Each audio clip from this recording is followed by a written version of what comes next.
Dale Whitmore was not a man who liked surprises. He liked routine.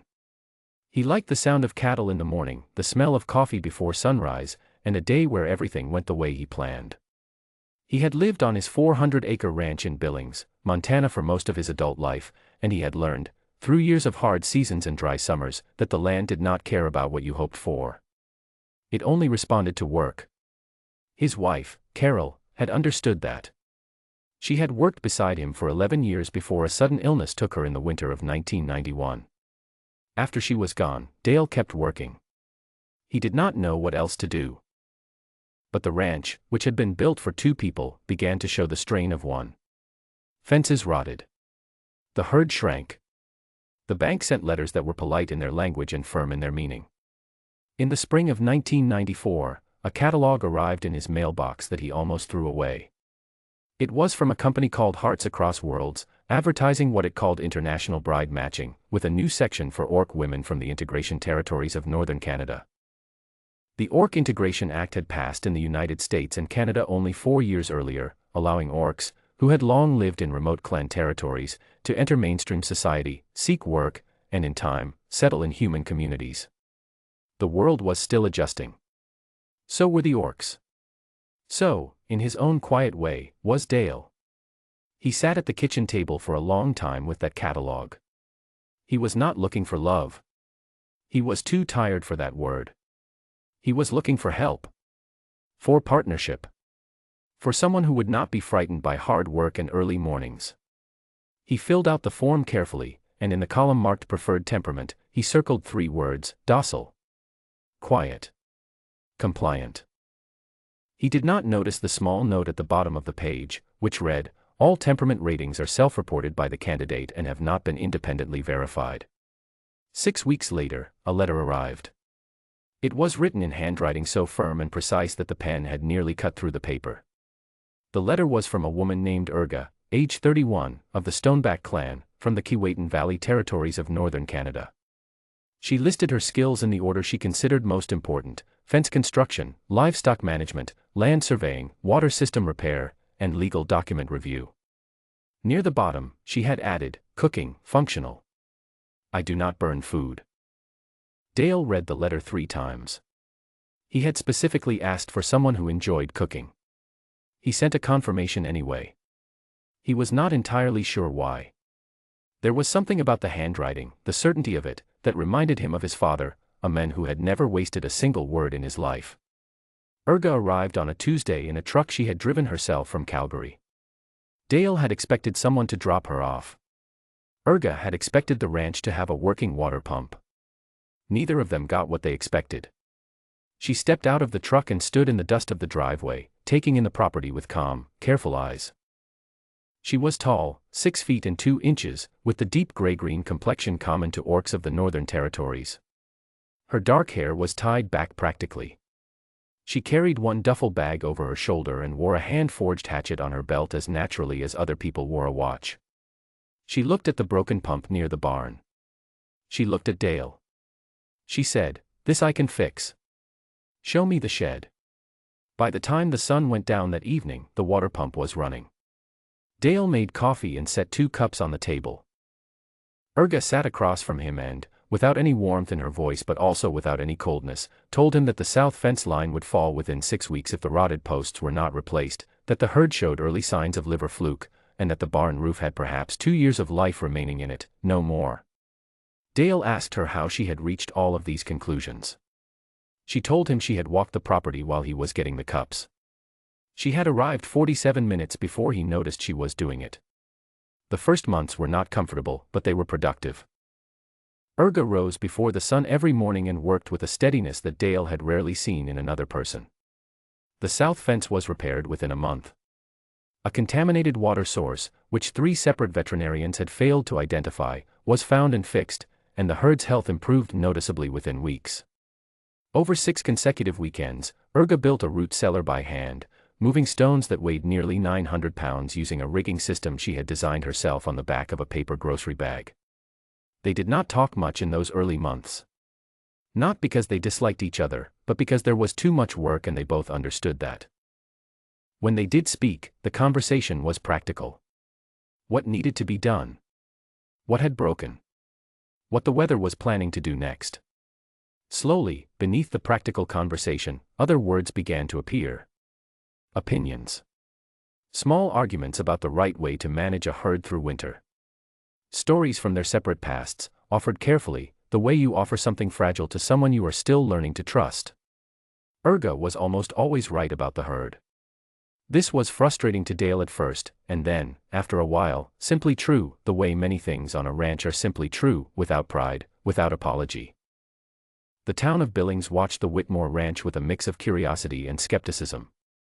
An orc woman running a cattle operation was not something most people in the county had seen before. In October of that first year, Dale and Urga drove into town for supplies. Outside the feed store, a group of men made a remark as Urga walked past, the kind of remark that small-minded people sometimes make when they see someone they do not understand and do not wish to understand. Urga stopped walking. She turned around slowly. She did not shout. She did not threaten. What she said, quietly, clearly, directly, has been described differently by the 7 people who witnessed it. But all 7 agree on one thing: after she finished speaking, the men looked at the ground. They looked at the sky. They looked anywhere except at her, or at Dale, or at each other. The conversation was over before it had properly begun. On the drive home, Dale asked her what she had said. Urga looked out the passenger window at the passing fields and replied, "Something true." He did not ask again. By the end of their first year together, the ranch was no longer losing money. By the end of the second, it was turning a small, steady profit, the first in nearly a decade. Other ranchers started asking Dale for advice. Dale would nod and then quietly explain that the decisions were mostly Urga's. Urga, if she heard this, would say only that the decisions belonged to the land. They were both correct. They were married in the spring of 1997. The wedding was small. A judge. 2 witnesses. Urga's mother attended by telephone from the Keewatin territories, and she spoke for 40 minutes in Old Orc. Dale understood none of it. He nodded at the moments that felt like they required nodding and hoped he was getting it approximately right. Afterward, Urga told him her mother had approved of him. He asked how she could tell. Urga said, "She did not warn you." With my mother, that is approval. In the years that followed, the Whitmore Ranch grew. Not dramatically, but steadily, the way good things on good land tend to grow. The herd increased. The infrastructure was repaired and then improved.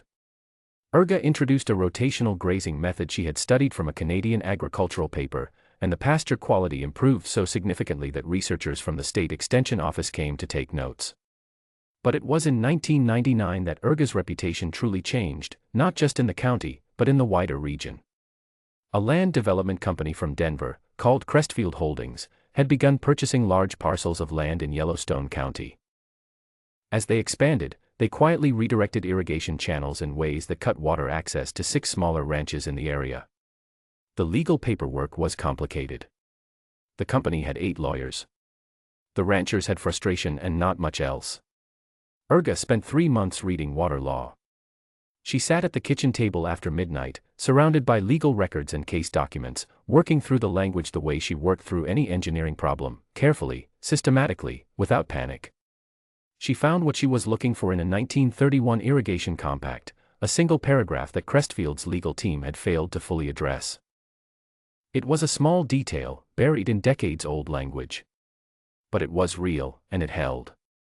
When the case went before Judge Marion Cobb of the 13th District, Urga sat beside the rancher's attorney and passed notes throughout the hearing. On 2 occasions she caught errors in the legal record before Crestfield's lawyers could benefit from them. The judge noticed. The opposing counsel noticed. Everyone in the courtroom noticed. Crestfield settled. All 6 ranches kept their water rights. The company was required to restore 2 irrigation channels to their original positions, at their own expense. The local paper ran a story and called it a community victory. The ranchers themselves knew better.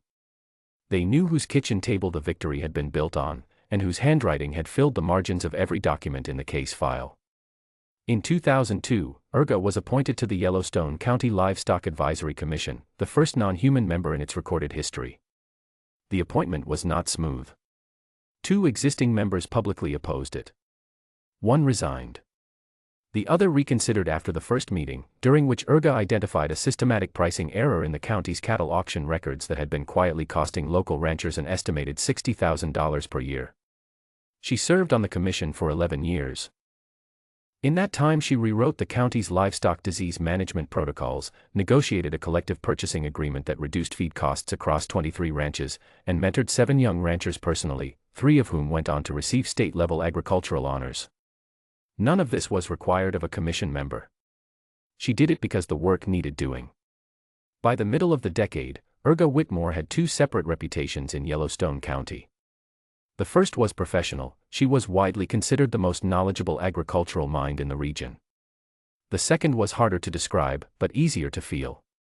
People were careful around her. Not because she was harsh, she was not. But she had a quality that certain rare individuals possess, the ability to look directly at a situation without softening it, to say what was true without performing kindness or performing toughness, and to remember everything. No one who had ever dealt with her dishonestly made that mistake a second time. Most of them became, with time, among her most reliable allies. It turned out that what she had was not the kind of personality that made enemies permanent. It made them honest. Dale used to say that Urga did not walk into a room. She arrived in it. And when she left, the room always felt a little different than it had before she came. Dale Whitmore died in March of 2014. He was 58 years old. He passed at the ranch, in the early hours of a quiet morning, with Urga beside him. At his memorial, she spoke briefly. She shared his last words with the people who came to remember him. Those words were not repeated publicly afterward. The people who heard them understood why. Some things are complete in themselves. He was buried on the south end of the property. Urga chose the location, near the fence line she had repaired in their very first month together. She did not leave after he died. She did not sell. She continued to work, because the land did not stop needing work, and because walking away from what they had built together was something she was not willing to do.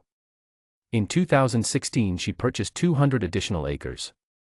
She began a sustainable grazing program that attracted interest from researchers at Montana State University. She agreed to participate in their study on one condition, that all findings be made freely available to small ranchers across the state, without cost. In 2018 she began speaking publicly at agricultural conferences and community events, about land, about persistence, about what it had taken to be taken seriously, and about what it was worth. She was not a naturally theatrical speaker. She did not use dramatic pauses or inspirational phrasing. She spoke the way she did everything, plainly, precisely, with complete attention to what was true. People found it very difficult to look away. In the summer of 2019, while sorting through a box of old papers, Urga found the original mail order form that Dale had filled out in 1994. She saw the circles he had made with his pen. Docile. Quiet. Compliant. She sat with the paper for a while. Later, she described the moment to her niece, who was visiting for the summer. Her niece asked how it felt, finding out what Dale had originally been looking for, knowing that she was so different from what he had circled on that form. Urga looked out the window at the south pasture. The cattle moved slowly through the afternoon light. The fence she had built 30 years ago still stood, straight and solid, exactly where she had placed it. He wanted quiet. He got something better. And I think, in the end, he knew it. She folded the form and placed it back in the box. She kept the box. The Whitmore Ranch still operates today. It runs more than 300 head of cattle across 600 acres of Yellowstone County land that no developer has managed to acquire, partly for legal reasons, partly for practical ones, and partly because Urga Whitmore has made it quietly clear, in the way she makes most things clear, that the land is not for sale. She is in her early 60s now. She still walks the fence line every morning. She still rises before the sun. She answers every letter she receives, and she receives many, from young Orc women and young ranchers and young people who are simply trying to find their footing in places that were not originally built with them in mind. She does not describe herself as the most feared rancher in Montana. She finds the description both accurate and unimportant. What she is, she will tell you, is a rancher. The land is the land. The work is the work. Everything else is just what happened while she was doing it. The end. A true real-life story approximate, 3,000 words.